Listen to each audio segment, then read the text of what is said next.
¿Vale la pena seguir hablando del apagón y sus consecuencias? Nosotros creemos que sí.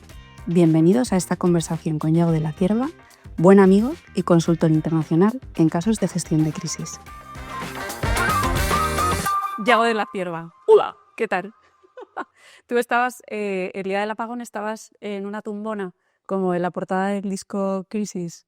El día del apagón estaba trabajando intensamente y afortunadamente pude seguir trabajando porque el sistema de energía funcionó en la casa.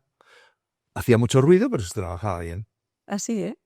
Y luego te pudiste mover en coche y todo. Sí, salir de Madrid era fácil, volver a Madrid fue muchísimo más complicado. ¿Y qué hace un tipo como tú en una situación de crisis como esta, en la que todo el mundo habla de lo que no ha hecho el gobierno o tiene que hacer el gobierno, pero no se miran a sí mismos?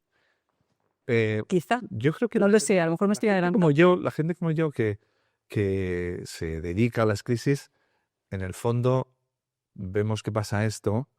Primero vemos, va a haber muertos, o sea, eso es lo primero, va a haber muertos. Y la gente que se dedica a las crisis, vemos este tipo de cosas y nos sonreímos, si no hay muertos, nos sonreímos y decir, pues mira, las autoridades deberían hacer esto, esto y esto, y en cambio van a hacer esto y esto y esto, porque son siempre los mismos errores, y es una pena. Es una pena para ellos y una pena para la sociedad que les tiene que aguantar, pero nada más. Hace unos años nos llamaste para contarnos que tenías una super idea, que era desarrollar una aplicación que funcionara en momentos de crisis en los que no tenías internet ni luz. ¿Qué pasó con eso? Bueno, ¿Y qué hubiera pasado si la hubiéramos podido desarrollar? pues probablemente nos hubiéramos forrado, pero eso es lo de menos. Esto es lo de la innovación, Ese que en ese momento no lo ves y dices, pero a ver, Yago, ¿cómo hacemos esto? Pero vamos a ver, siempre hay tiempo. Yo creo que de lo que ha pasado, lo que ha pasado en Madrid o en España y en Portugal, ¿no? En toda la península, todo lo que ha pasado, yo creo que deberíamos aprender muchas cosas.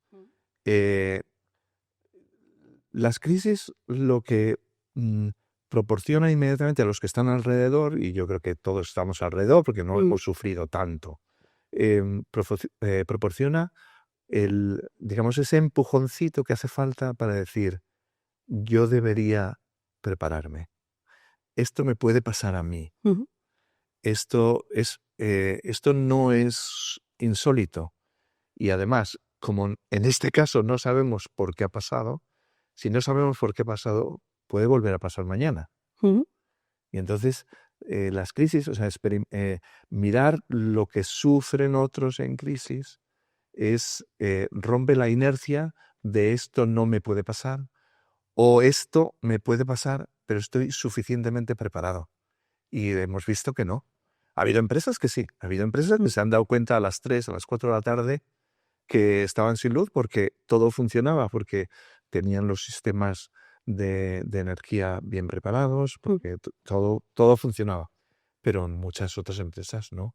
A mí, por ejemplo, lo que me rompía el corazón es lo que oí por la radio, ¿no? Diciendo, ¿a quién impacta la pérdida de energía inmediata? Y yo, bueno, yo he pensado, una granja con 20.000 vacas. Así es. ¿Qué haces? Las vacas sufren muchísimo si no las ordeñas. Y no puedes ordeñar a 20.000 vacas. Si pues hay 10 personas, 15 personas.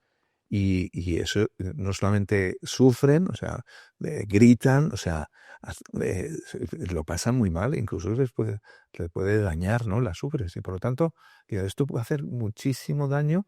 Y yo tengo que hacerme esa pregunta. ¿Qué pasaría si? Y es contemplar todos los escenarios posibles. Y la falta de energía no es una locura, sobre todo en circunstancias como estamos, en que la guerra cibernética nos puede hacer que seamos objetivos de un ataque. Una de las cosas que nos preguntábamos al preparar el podcast contigo o este vídeo, esta pieza, es que es muy fácil caer en quién tiene la culpa, que la resuelva, pero que uno mismo no se mire a sí mismo y diga, yo qué tengo que hacer a partir de ahora, si es que ya no lo he hecho. Claro. Bueno, Hay una pregunta, evidentemente una de las primeras cosas que hay que hacer es convocar el equipo de crisis. Pero hay dos equipos de crisis, porque un problema como el que hemos experimentado aquí tiene dos facetas. Tiene la faceta técnica, la incidencia, de la que se deben ocupar técnicos. Y luego está la faceta de la crisis, que es la faceta de la relación con todos los grupos de interés. ¿Qué necesitan saber para autoprotegerse? ¿Qué necesitan saber para tomar medidas de que no aumente el problema? ¿Y qué quieren saber? Que es los razonables que tienen derecho a saber. Entonces, son dos comités distintos. El comité de incidencias es un comité técnico, es un comité donde los políticos no tienen nada que decir. Lo único que tienen que hacer los políticos ante una incidencia de esas características, que puede ser una gran bomba, que puede ser una inundación, un apagón, es decirles a los técnicos: ¿qué necesitas de mí? Lo que quieras lo tienes. Esa es la única misión que tiene que hacer el político. Y luego el comité de crisis lo que tiene que se parece poco a lo de si necesitan ayuda que la pidan. No, es justo todo lo contrario. Es ir allí y es ¿qué necesitas? Es que lo que quieras. Necesito apoyo, necesito gente. Y luego el comité de crisis, que es la relación, ahí lo fundamental es tienes que salir inmediatamente. No podemos tardar horas. 6 horas. Claro, 6 horas para la primera, para no decir nada. Yo he de decir que el problema de los temas de comunicación de crisis es que las crisis suponen una especie de a ver cómo lo explico. Es como, es que no quiero ser ofensivo con nadie, pero o sea, es como a una señora guapísima que de repente le das un golpe en la cabeza y entonces se le cae el maquillaje, ¿no? O sea, o cae agua y eso pasa en las crisis. En las crisis descubrimos la verdadera personalidad de la gente. En las crisis salen héroes y salen villanos. En las crisis descubrimos las mentiras que nos han contado. Antes no las descubrimos, solamente las descubrimos cuando tenemos un problema. Y entonces, ¿qué pasa? Que las crisis suceden en una situación heredada. Entonces, yo creo que cuando en la primera intervención del presidente del gobierno hay cosas que están muy bien dichas. No todo está bien dicho, pero hay cosas que están bien dichas. Lo que pasa es que la reacción de la gente es negativa. ¿Por qué? Porque es la gota que hace rebosar el vaso. Pero tampoco ha dicho tanto malo. Pero es que la gente ya estaba con las uñas así. Crispada. Entonces, ¿no? Es la situación de muy buenos días, pues mucho mejor que los tuyos que te has querido. O sea, tampoco es tan grave. Entonces, hay que salir inmediatamente. Entonces, y una de las preguntas, y yendo a lo que querían saber, una de las preguntas que nunca hay que hacer, que es llamativa, es ¿de quién es la culpa? Porque en ¿de quién es la culpa? Normalmente en el comité de crisis siempre está la persona que es culpable, o por lo menos responsable. Y entonces entran en esos comités, entran en unas dinámicas de ha sido culpa tuya, ya te lo dije, pero ¿cómo es posible? Eres un petardo. O sea, y entonces, perdón, el objetivo es salgamos del problema y ya más adelante veremos de quién es la culpa. Esto no es el motivo. ¿Dónde está el origen? Ya lo veremos. Pero claro, en la primera intervención del presidente del gobierno da la impresión que evidentemente tenían interés vamos, eso, nadie puede dudar en su sano juicio, que querían resolver el problema. Pero probablemente al mismo tiempo o al mismo nivel o incluso más importante es ¿a quién le vamos a echar la culpa? Y entonces es que está mal planteado. Tienes que salir antes. Hay cosas que dijo el presidente que las dijo muy bien, ¿no? Porque tienes que dar indicaciones de ¿quieres ayudar? Esto es lo que puedes hacer. quieres proteger a tu familia, tienes que hacer esto, estos mensajes de tal. Pero luego sale lo que piensa el presidente de gobierno de su papel, ¿no? Que es solo hagan caso a las fuentes de información oficiales. ¿Qué quiere decir oficiales? ¿Qué quiere decir? Pero ¿estamos en Venezuela? ¿Estamos en Nicaragua? ¿Estamos en China? No. Tú no concentras. En las crisis de este estilo, lo que funciona es delegar mucho. Lo hemos visto en el COVID.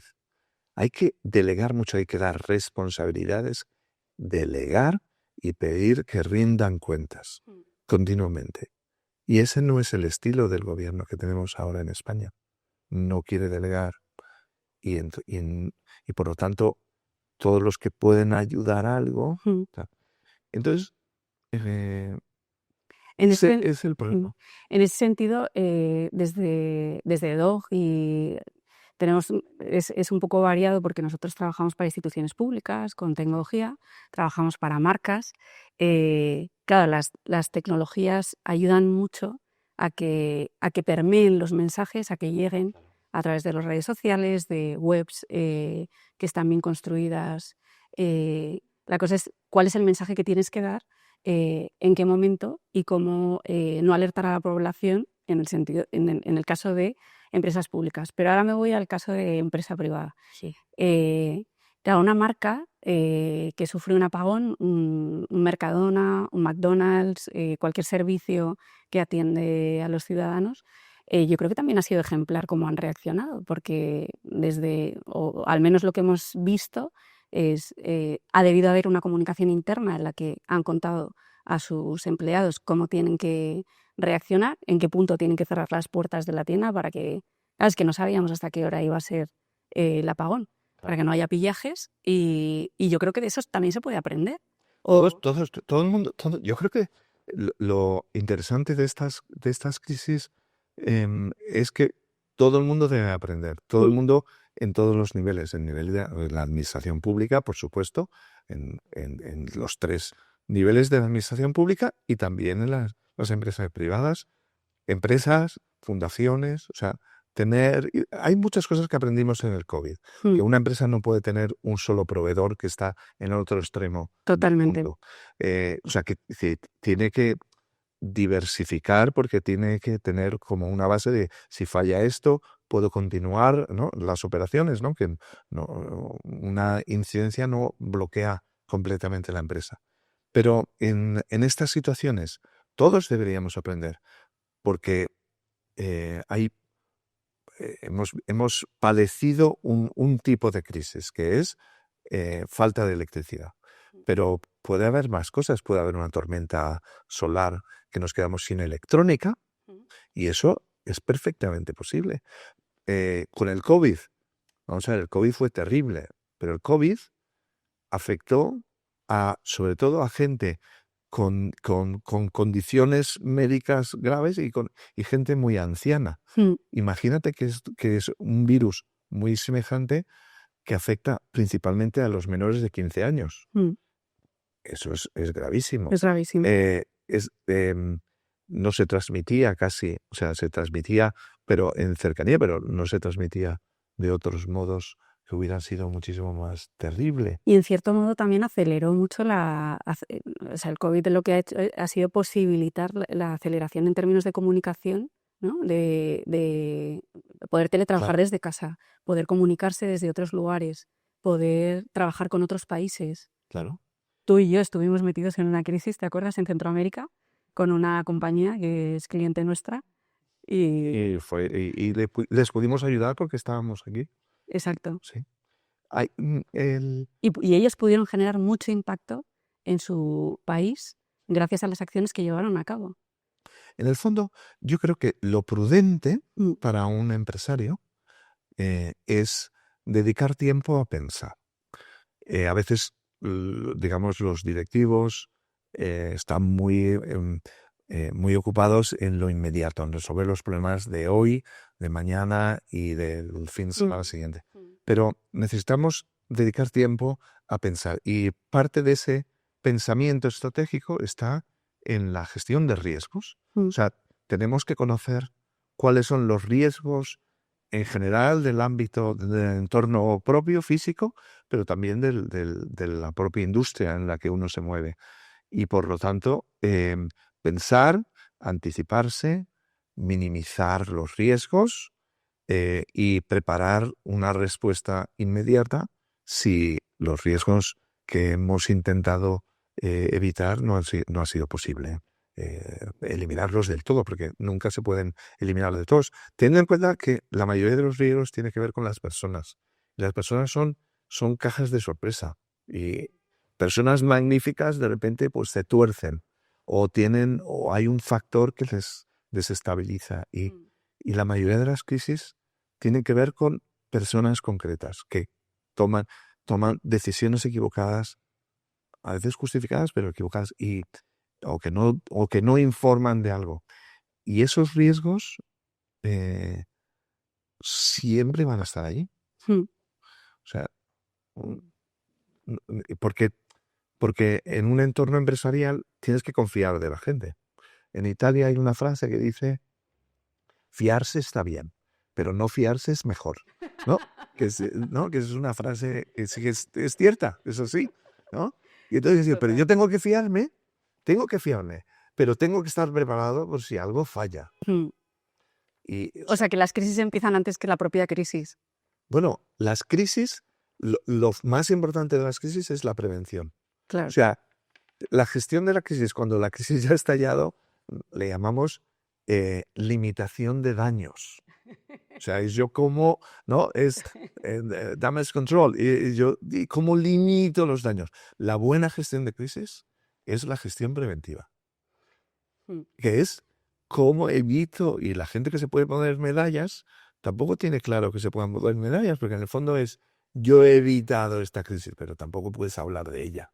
Me hace mucha gracia porque esto me recuerda, no sé si es un paréntesis, pero pensando en esto, hace unos años escuché en una conferencia de gente muy reducida, con gente universitaria, a Íñigo Pírfano, y decía con muchísima, director de orquesta y tal, decía con muchísima gracia, dice, no, es que no puedo con la expresión salir de la zona de confort, pero si no sabemos lo que es el confort, ¿no? Yo estoy completamente de acuerdo con eso. Yo no sé lo que es el confort. Uy, perdón por el micro. No tengo ni idea de lo que es el confort. Yo creo que es el momento de gente como tú o gente como yo que trabajamos en empresas en las que estamos constantemente reinventando, yendo a los fundamentos para poder ayudar a que la gente pueda salir airosa desde el punto de vista de la comunicación también y dar mucha ayuda a los demás que no están precisamente en una zona de confort.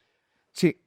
Es que me hace mucha... Parece fácil decir, bueno, hay que pensar que existen los riesgos y tal. Cuando uno lo hace, o sea, yo entiendo por qué hay directivos o empresarios que se resisten, porque no es muy cómodo decirle, oye, pues, a ver, riesgo, vamos a ver, ¿qué puede salir mal? Y entonces te pones en una dinámica intelectual de, vamos a ver, de tu equipo así cercano, ¿quién te puede engañar? Y entonces, ¿no? ¿Quién tiene las claves de las cuentas de los bancos? Y quién, ¿no? Y entonces, claro, les metes en una dinámica de sospecha y dicen, oye, ¿y qué pasa si este gran cliente se va a la competencia? O sea, emocionalmente te afecta. O sea, es como si lo estuvieras viviendo en ese momento, ¿no? Y entonces, claro, y además es muy bueno que lo haga alguien de fuera. Claro. Entonces llega un momento que el tío le dice... vete de aquí. Exactamente, o sea, me estás poniendo... estoy muy incómodo, pero ¿estás seguro que esta no te puede engañar? ¿O estás seguro que no...? Pero, ¿y este terreno que compraste y que te costó no sé cuántos millones? ¿Estás seguro que no está en un cauce de un río? No, y entonces, claro, entras en pánico. Por eso es un poco incómodo. Pero los que lo hacen, al final dicen, es que es la misma filosofía de la contratación de seguros. Okay. Tener un seguro cuesta dinero. Claro. Pero hay un ejemplo de aprendizaje en el COVID que a mí me encantó, que es hubo un COVID, hubo un coronavirus Sí, hace como 10, 12 años, que era el SARS, ¿no? sí. Y entonces él fue el primer coronavirus, porque el COVID es el coronavirus 2, ¿no? Pues el 1, y afectó al desarrollo del torneo de Wimbledon, porque afectó a algunos sponsors, algunos atletas de las fases previas, y que no pudieron asistir, etc. Y el comité organizador de Wimbledon dijeron, bueno, esto ha pasado. También o sea, el virus afectó sobre todo a Asia y en concreto a Hong Kong. Okay. Y entonces no pudieron asistir y les hizo un poco de daño. Pero el comité organizador de Wimbledon dijo, ¿y si hay otro? Y entonces contrataron una póliza de seguro diciendo, si el torneo se ve influido negativamente en todo o en parte por un coronavirus, póliza de seguro. Y pagaron durante, me parece que fueron 7 años, 1 millón de libras al año. Wow. Llegó el COVID. Llegó el COVID. Estaban preparados. 110 millones de libras. O sea, fue el primer torneo que dijo, suspendido. Claro, porque es que ganaban lo mismo que organizarlo. Claro, claro. Ningún otro torneo lo hizo. No. Claro, es la misma filosofía del seguro. ¿Qué empresas tienen seguro? Tú puedes tener seguro porque es obligatorio. Tienes el seguro. Pero hay mucha gente que no tiene solo el seguro obligatorio. Tiene el seguro a todo riesgo, tiene el seguro de la casa, de la segunda casa. ¿Por qué? Porque cosas pasan. Sí.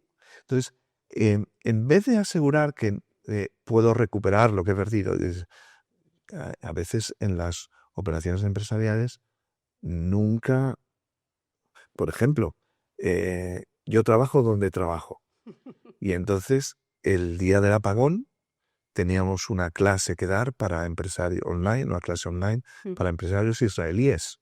Wow. Y el director del programa le dijo, lo siento, tenemos un apagón en España, no podemos y tal. Yo sinceramente pienso que fue pereza, porque todo funcionaba, quizá las luces no sé qué, pero con un poco de imaginación te sacas la cámara al sol, buscas un sitio tal. Haces de ese momento algo épico. Y esta empresa israelí canceló el contrato. Oh, cómo lo siento. Yo no lo siento mucho. O sea, solo aprendemos lecciones dolorosas. Pues esa es la filosofía de riesgo. Tú decías quién está sufriendo durante la crisis.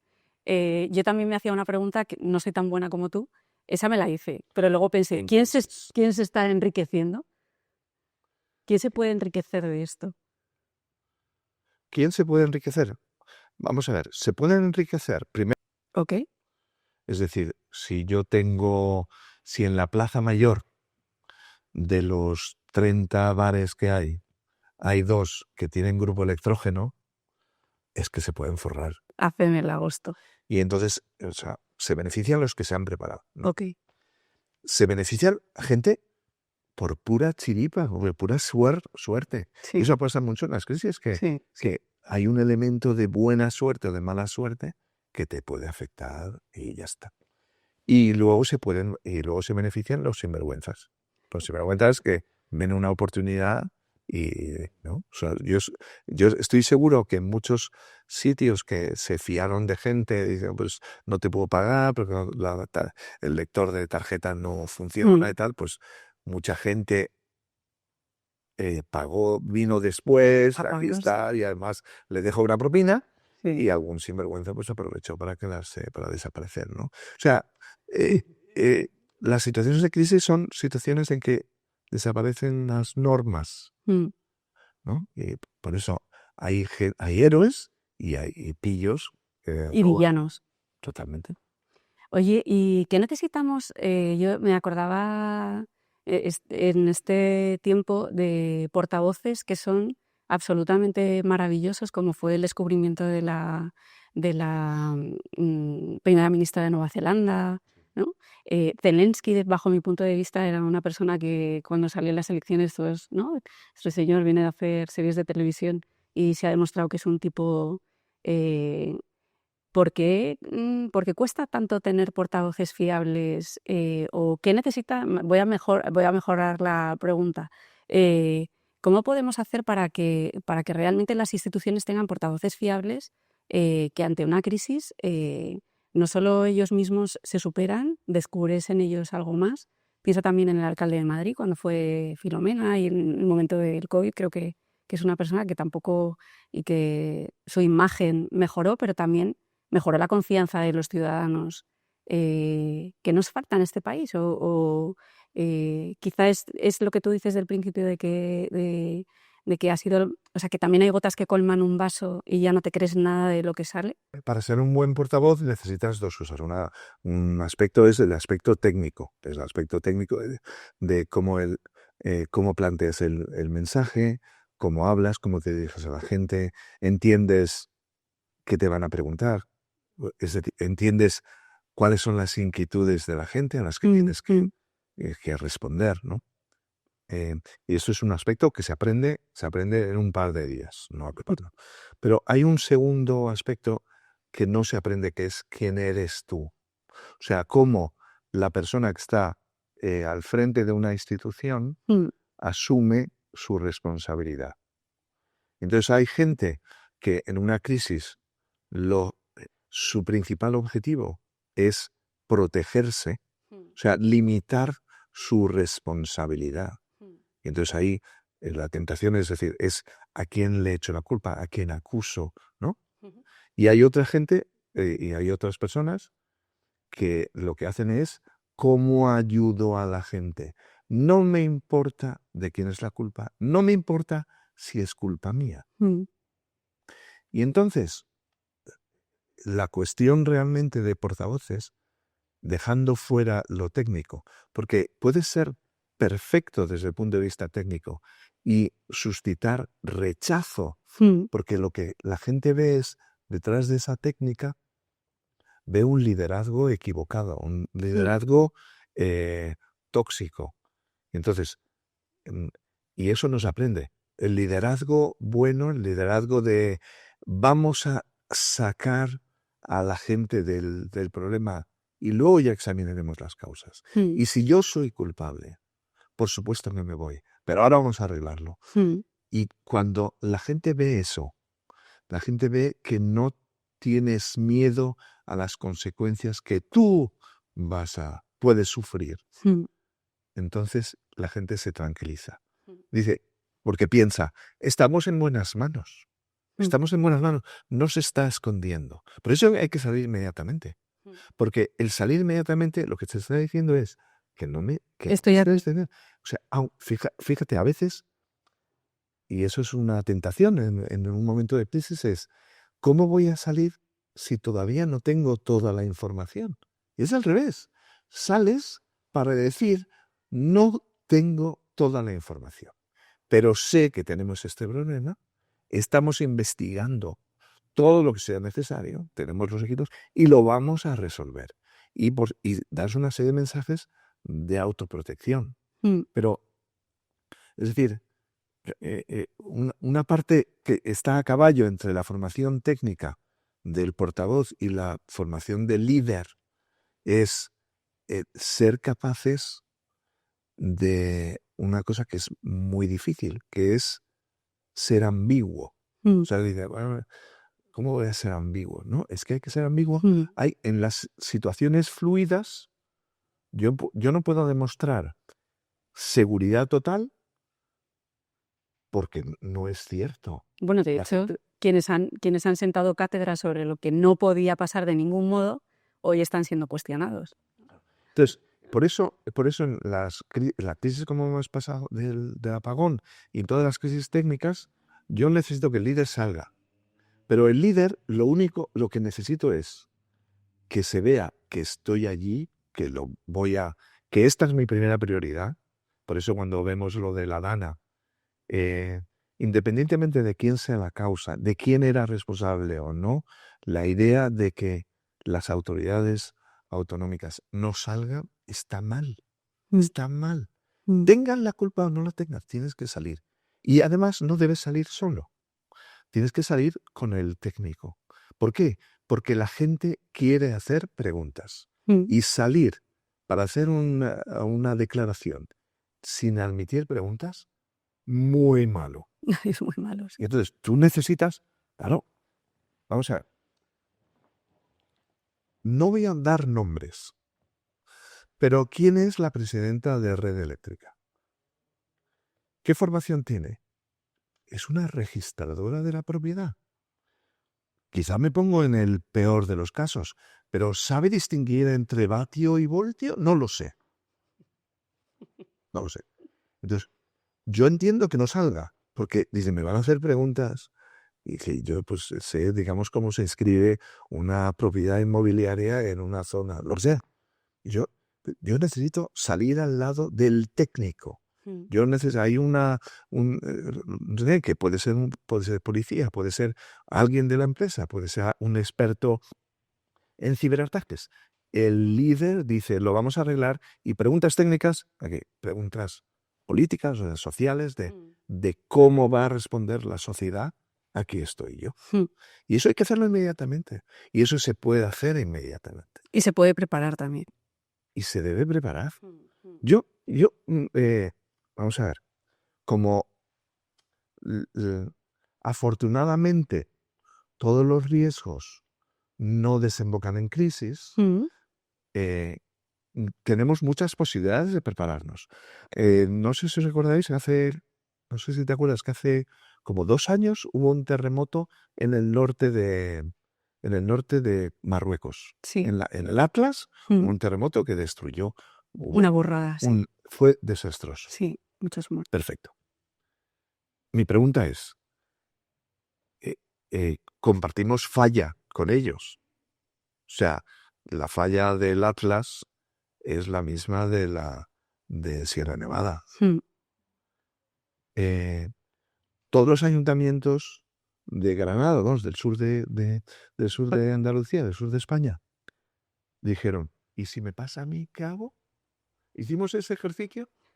Pero o sea, lo tienes delante, lo tienes a 150 kilómetros o menos, ¿no? Dependiendo de la distancia que estás de África. Pero esto es una llamada de atención. Esto le ha pasado a mi vecino. ¿Yo qué hago? ¿Tengo protocolos? Mm. Yo sé cuáles son. Entonces, afortunadamente no ha pasado. Mm. Pero si pasa, Sí. no será una desgracia solo. Será una incompetencia.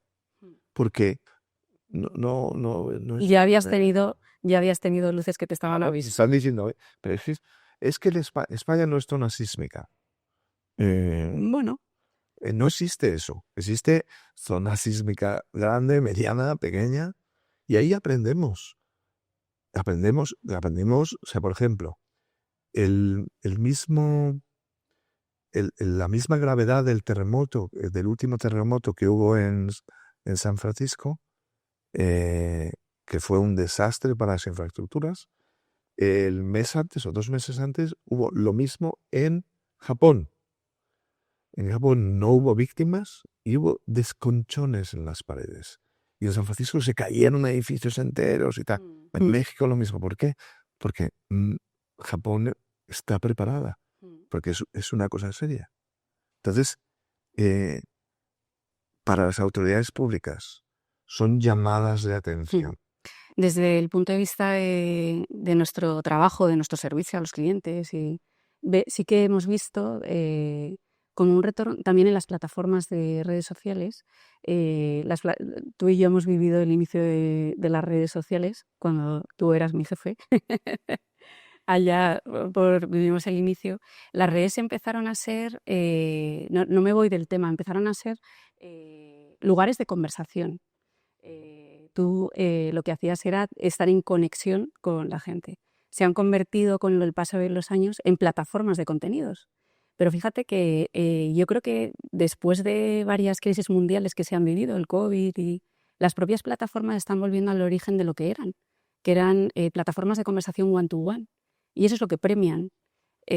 También a grandes volúmenes, nosotros nos encontramos en grandes volúmenes, en marcas, en instituciones públicas, esa necesidad de volver al one-to-one, el ser capaces ante una crisis gorda, tener la capacidad de mandar un mensaje único a una persona que tiene un teléfono o que tiene una vía de conexión conmigo, que es la que ha elegido, que puede ser a través de donde se mueva él, Twitter, TikTok, WhatsApp, ¿no? Y eso se está convirtiendo en algo, afortunadamente, que está beneficiando, primero, para tener una relación con tu público objetivo, porque parece que también la pandemia hizo estragos en términos de confianza, porque el usuario tenía la sensación de que las empresas estaban haciendo mucha inversión tecnológica, poca inversión en las personas, ¿no? Ahora poco a poco sí que se está volviendo a ese sentido de, oye, yo tengo que poder llegar al one-to-one. Yo no solo soy una plataforma de contenido, sino que además soy alguien que tiene a otro alguien al lado y estoy preocupado por ti, ¿no? Creo que eso es muy positivo, o sea, creo que son aprendizajes positivos. Claro. Que, como dices... Y Lola, es que la tecnología es una ayuda infinita en la gestión de crisis. Para bien, o sea, es una ayuda. Y porque creas las expectativas. Es una estructura, ¿no? Los últimos incendios, digamos en la costa oeste de Estados Unidos, el Katrina, la gente mayor pedía auxilio en Facebook.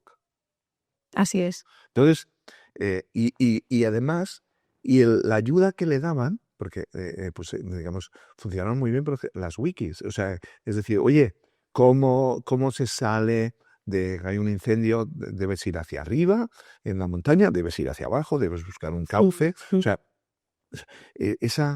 lo que hemos visto aquí en el apagón, de que todo el mundo se ha ayudado, se puede y se debe utilizar la tecnología. Por eso, y además necesitas la tecnología, y si no hay luz, ¿cómo lo llevo? Si no hay red, ¿qué documentos, qué contenidos tengo que tener precargados? O sea, ese tipo de cosas, no utilizar la tecnología es totalmente equivocado. O sea, y por lo tanto, necesitamos que en las respuestas a las emergencias y las respuestas a las crisis, utilizar las tecnologías, pero utilizar las tecnologías que la gente ya utiliza. Que ya utilizan, sí, O sea, esa es la clave. Necesitamos ir a los sitios donde la gente ya está, porque es muy difícil utilizar solamente una aplicación que no has utilizado nunca, por curiosidad. Y eso lo puede hacer todo el mundo. La gente tiene... O sea, si tú enseñas a la gente cómo manejarse en una crisis... O sea, yo he participado, por ejemplo, en simulacros de incendio en un colegio. Y ves cómo los niños salen, niños de 6, 7, 8 años, cómo salen de manera ordenada, ¿no? Porque esos simulacros están organizados de manera como si fuera un juego, con premios al final. Entonces, una vez que lo has hecho 3 veces, dices fuego, y ya el niño, ¿no?, sabe qué tienes que hacer. Sí. O sea, eso es muy importante. La gente aprende, pero hay que dedicarle tiempo. Y es un tiempo que cuando llega el problema, y pasa en todos lados. Recuerdo haber estudiado, ya no me acuerdo del año, pero no hace mucho, que hubo 2 ciclones verdaderamente poderosos en el Caribe. Y primero golpearon Puerto Rico, y al mes siguiente otro con otro nombre golpeó Cuba. Y en Puerto Rico fue un desastre. Cientos de muertos. Más de 4.000 personas en casa, etc. Y al mes siguiente golpeó Cuba. Cuba tiene un plan de prevención de ciclones que hizo que todos los colegios se desalocaron inmediatamente. Ni un solo daño. Dices, ¿por qué? Por la cultura de la prevención. Hay que probar, hay que ensayar. ¿Cómo salgo de...? ¿Dónde está la salida de emergencias? Hombre, no hay que ser como un agente de la CIA, ¿no? Decir, ¿cuándo están las salidas de este restaurante? Cuando entras, pero es que nos puede pasar. Sí, lo que no puede ser es que haya una especie de negación organizada dentro de las instituciones. Muy bien, pues ¿y cuándo se vuelve a la calma? Yo es que no deberíamos volver a la calma. O sea, hemos aprendido, por ejemplo, que los aeropuertos funcionan. Así es. Y que los problemas de los aeropuertos no son el aeropuerto, es entradas y salidas. Digo, porque tú no has pensado en decir, bueno, vamos a ver, para que el aeropuerto funcione, no solamente tiene que funcionar la torre de control, la comida dentro, sino la distribución de los equipajes. Es cómo llegas, cómo sales, quién es responsable de la salida y entrada de taxis. Eso no estaba planeado. No. Y eso es lo que ha colapsado Barajas. Hay que imaginarse que 11 horas y media sin luz y Madrid ha funcionado perfectamente. Eso es una medalla para ponerse para organizar los siguientes Juegos Olímpicos, por ejemplo, los siguientes mundiales. ¿No? Es que es una ciudad resiliente. Sí. Es un país resiliente. Nos vamos pareciendo a Roma. Roma, para asombro de todo. Es muy elástica Roma. Roma no solamente es elástica, sino que tenía el peor aeropuerto de Roma. Sí. Decidieron arreglarlo y lleva siendo 2 años seguidos el mejor aeropuerto de Europa. ¿Qué dices? O sea, ojo con los italianos, que cuando se ponen son los mejores. Y ahora hay una mujer a los mandos. Y hay una mujer muy seria a los mandos que realmente manda. O sea que antes ponías, y es muy curioso, y lo hemos visto en el COVID, cómo el tipo de liderazgo femenino funciona mucho mejor en crisis, porque estás más atenta a los problemas de la gente. De las personas. Antes citabas a Ardern, ¿no? A ex primer ministra, porque lo ha dejado. El primer ministra de Nueva Zelanda también lo hizo muy bien, la primera ministra, la presidenta de Taiwán, lo hizo, Merkel es un referente. Merkel, tiene otro estilo. Merkel, seguimos sufriendo los daños de Merkel cuando introdujo en Europa a Putin. Merkel no es. Pero en fin. No, eso ya hablaremos otro día. Es otro tema. Pero sí, tienes esos países con ese liderazgo funcionaron muy bien. Pues yo creo que vamos a dejarlo aquí. Dejémoslo. Cuando te llamaba ayer me decías, es que creo que vale la pena seguir hablando de esto, porque no podemos centrarnos solamente en la crisis política y cómo ha afectado, sino que vale la pena seguir hablando. Yo creo que vale la pena que sigamos hablando. Sí. Vamos a invitar a más gente para seguir hablando de temas vinculados a la comunicación, a la gestión de crisis, gestión de comunicación. Me apetece muchísimo y me hace mucha ilusión que estés aquí. Con mucho gusto. Y pensad, independientemente de lo que ha hecho el gobierno, cada empresa está preparada. Cada empresa está preparada con su cadena de valor. Uh-huh. No pensemos que las autoridades públicas nos van a resolver los problemas, porque no son capaces, son mucho más incompetentes de lo que parece. En situaciones normales pueden hacerlo relativamente bien. En situaciones de crisis pueden hacerlo muy mal y tenemos que sacar las castañas. Y se nos olvida hablar del buen humor. Fundamental. Todo es fundamental. En España eso fundamental. Y lo más divertido han sido los memes. Lo más. Tener memes para el resto de la asistencia. Gracias, Diego. Mucho gusto.